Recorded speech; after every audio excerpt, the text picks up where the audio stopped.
تمہیدی کلام السلام علیکم۔ آج کی ویڈیو میں ہم سورت عمران کی آیات 153 سے 158 کا مفہوم آسان الفاظ میں سمجھیں گے۔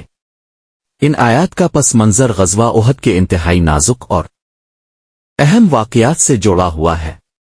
غزوہ احد میں جب صحابہ کرام سے ایک اجتہادی غلطی ہوئی اور میدان جنگ میں ایک عارضی پریشانی اور بھگدڑ مچ گئی تو اس کے بعد اللہ تعالیٰ نے ان آیات میں مسلمانوں کی ایمانی تربیت فرمائی، منافقین کے وسوسوں کا رد کیا اور یہ واضح فرمایا کہ زندگی اور موت صرف اللہ کے ہاتھ میں ہے اور اللہ کی راہ میں دی جانے والی قربانی دنیا کی تمام دولت سے کہیں بڑھ کر ہے۔ آیت 153 مفہوم۔ اس آیت میں اس نازک وقت کا ذکر ہے جب مسلمان پہاڑی درے کو چھوڑ کر منتشر ہو رہے تھے اور رسول اللہ پیچھے سے انہیں پکار رہے تھے۔ اللہ تعالیٰ نے فرمایا کہ اس موقع پر پہنچنے والا غم اور شکست ایک آزمائش تھی تاکہ مسلمانوں کو یہ سبق ملے کہ آئندہ کسی نقصان مصیبت پر ہمت نہیں ہارنی بلکہ صبر اور ثابت قدمی اختیار کرنی ہے۔ آیت 154 مفہوم۔ اس آیت میں دو طرح کے لوگوں کا رویہ دکھایا گیا ہے۔ ایک طرف سچے اہل ایمان تھے جن کے دلوں میں اللہ نے ایسا سکون اتارا کہ جنگ کے میدان میں بھی ان پر اونگ طاری ہو گئی۔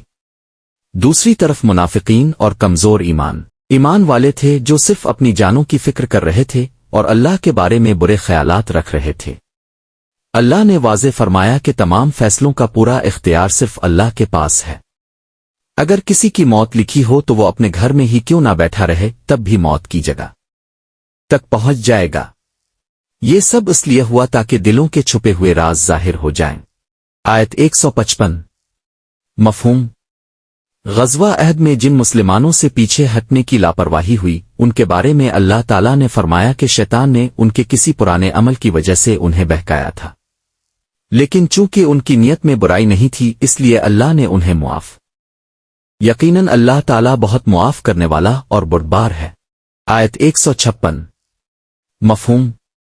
اللہ تعالیٰ نے مسلمانوں کو کافروں اور منافقین جیسی سوچ رکھنے سے منع فرمایا۔ منافقین اپنے ان ساتھیوں پر افسوس کرتے تھے جو سفر جنگ میں مارے جاتے تھے اور کہتے تھے کہ اگر وہ ہمارے پاس رہتے تو نہ مرتے۔ اللہ نے فرمایا کہ ایسی سوچ صرف دل میں حسرت اور دکھ پیدا کرتی ہے جبکہ حقیقت یہ ہے کہ زندگی دینا اور موت دینا صرف اللہ کا اختیار ہے۔ آیت 157 مفہوم۔ اس آیت میں ایمان والوں کو تسلی دی گئی کہ اگر تم اللہ کے راستے میں قتل ہو جاؤ اپنی طبیعی موت بھی مر جاؤ تو اس پر دکھ کرنے کی ضرورت نہیں۔ اللہ کی طرف سے ملنے والی مغفرت اور رحمت اس تمام مال و سامان دنیا سے کہیں زیادہ بہتر ہے جو لوگ پوری زندگی جمع کرتے رہتے ہیں۔ آیت 158 مفہوم۔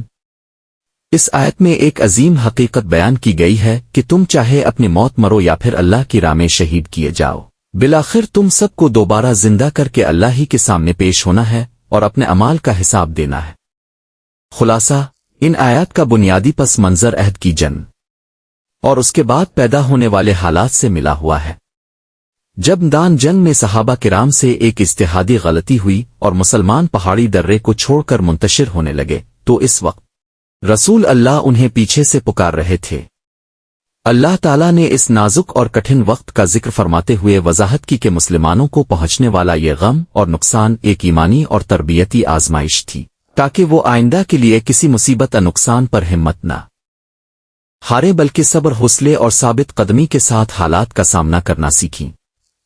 اس کے بعد اللہ تعالیٰ نے اس مشکل وقت میں مسلمانوں کے دو الگ الگ گروہوں کا رویہ بیان فرمایا ہے۔ ایک طرف سچے اور پکے ایماندار تھے جن کے دلوں میں اللہ تعالیٰ نے ایسا سکون اور اطمینان نازل فرمایا کہ میدان جنگ کی خوفناک فضا کے باوجود ان پر ہلکی سی نیند اور اونگ چھا گئی۔ دوسری طرف منافقین اور کمزور ایمان والے لوگ تھے جو صرف اپنی جانوں کی فکر میں مبتلا تھے اور اللہ کے بارے میں جاہلیت کے دور کی طرح برے خیالات اور شک و شبہات رکھ رہے تھے۔ وہ آپس میں کہتے تھے کہ کیا اس معاملے میں ہمارا بھی کوئی اختیار تھا؟ اللہ تعالیٰ نے ان کی اس سوچ کا دو ٹوک رد کرتے ہوئے فرمایا کہ تمام فیصلے اور پورا اختیار صرف اللہ ہی کے پاس ہے۔ منافقین کے اس وسوسے کو بھی ختم کیا گیا کہ اگر مسلمان جنگ میں نہ جاتے تو نہ مارے جاتے۔ اللہ نے واضح فرمایا کہ اگر کسی انسان کی موت کا وقت اور جگہ پہلے سے مقدر میں لکھی جا چکی ہو تو وہ چاہے اپنے مضبوط گھر کے اندر ہی کیوں نہ چھوپ کر بیٹھ جائے تب بھی وہ خود چل کر اسی جگہ پہنچ جائے گا جہاں اس کی موت لکھی ہے۔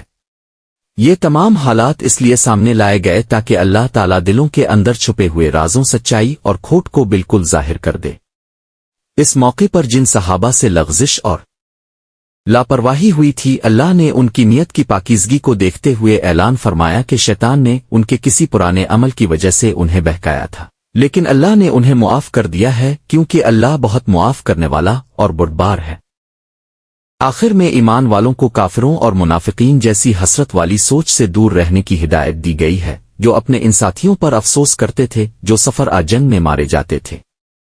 اللہ تعالیٰ نے مسلمان کو یہ عظیم سچائی سمجھائی کہ زندگی دینا اور موت دینا صرف اللہ کے ہاتھ میں ہے، اور اگر انسان اپنی طبعی موت مرے پھر اللہ کے راستے میں شہید کیا جائے تو اللہ کی طرف سے ملنے والی مغفرت اور رحمت اس تمام مال و سامان اور دنیاوی دولت سے کہیں زیادہ بہتر ہے جو لوگ پوری زندگی جمع کرتے رہتے ہیں۔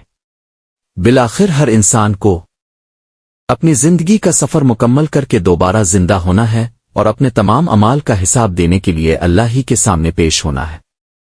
اہم پیغام: ان آیات کا سب سے بڑا اور اہم پیغام یہ ہے کہ انسان کو زندگی کی ہر مشکل اور آزمائش میں صبر، ہمت اور ثابت قدمی اختیار کرنی چاہیے۔ کامیابی اور ناکامی، زندگی اور موت صرف اللہ تعالیٰ کے ہاتھ میں ہے۔ انسان کو تدبیر کرنے کے بعد نتیجہ اللہ پر چھوڑ دینا چاہیے۔ نیز دنیا کا کوئی بھی مال و سامان کامیابی اللہ کی رحمت اور مغفرت کے سامنے کوئی حیثیت نہیں رکھتی، کیونکہ ہماری اصل اور آخری منزل اللہ ہی کی ذات ہے۔ اختتامی دعا: اللہ تعالیٰ سے دعا ہے کہ وہ ہمیں قرآن پاک کو صحیح سمجھنے، اس پر عمل کرنے اور ہر مشکل حالت میں ثابت قدم رہنے کی توفیق عطا فرمائے۔ اے میرے پروردگار، میری اس چھوٹی سی کوشش کو اپنی بارگاہ میں قبول فرما۔